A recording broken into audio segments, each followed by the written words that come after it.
तो आज के समय में जब कंपटीशन इतना हाई हो चुका है तो नवयुवक सबसे हतोत्साहित हो जाते हैं जब उन्हें देखते हैं कि सफलता नहीं मिल रही है। जबकि हमारे जीवन में ऐसे अनेकों उदाहरण हैं जब टूट करके आदमी आगे बढ़ा है। नेपोलियन बोनापार्ट से लेकर के हम किसी का भी एग्जाम्पल लें, अगर हम धर्म ग्रंथों की बात करें तो हम हनुमान जी का उदाहरण ले सकते हैं कि जब उनको श्रीलंका जाना था तो उस समय उन्हें अपनी शक्तियों का अंदाज नहीं था।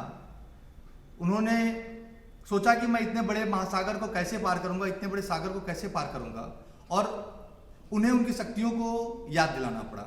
मैं आप लोगों से कहता हूं कि इस जिंदगी के जंग में है हार क्यों, इस जिंदगी के जंग में है हार क्यों, हार भी एक सीख है फिर रार क्यों, हर प्रलय संकेत है नव सृजन का, स्वागत तू कर स्वीकार कर है मार क्यों। डरते किस लिए हो आप?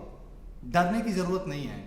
हमें क्या करना है कि एक चीज सीखनी है कि जब भी जीवन में आपने देखा होगा कि जब भी प्रलय आया है तो हर एक प्रलय के बाद एक नव सृजन हुआ है। दो पंक्तियां मैं कहूंगा कि हर लहर संकेत है एक प्रगति का, हर लहर संकेत है एक प्रगति का, राह भी ताके रवि की रस्म को, हर लहर संकेत है एक प्रगति का, रात भी ताके रवि की रश्मि को, प्रसव पीड़ा वेदना सबसे बड़ी।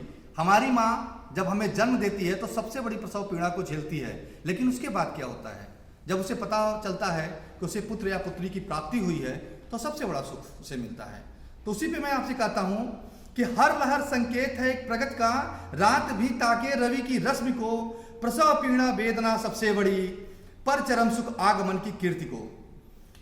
जब रात्रि होती है, रात्रि के बाद जब सुबह होता है तो यह इस बात का अंदाजा किसी को नहीं होता कि वो सूर्य की रश्मि कितनी बड़ी जो है, कितना उजाला लेकर के आएगी। आपका जीवन भी ऐसे है कि आप अभी रात्रि के अंधेरे में फंसे हुए हैं और आपको सुबह का इंतजार है, लेकिन आपको सबसे बड़ी चीज क्या करना है?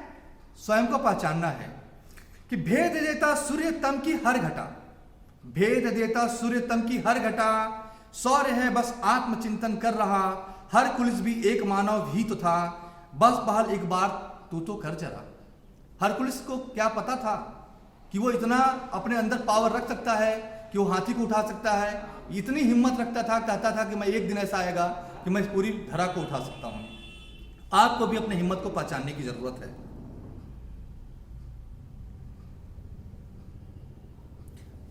अब एक चीज हमारे साथ ये आती है कि हम लोग सोचते हैं कि अरे यार हमारी जिंदगी में बहुत गम है। गम किसकी जिंदगी में नहीं होता है, लेकिन हर गम के बाद क्या होता है कि एक हमें खुशहाली भी मिलती है।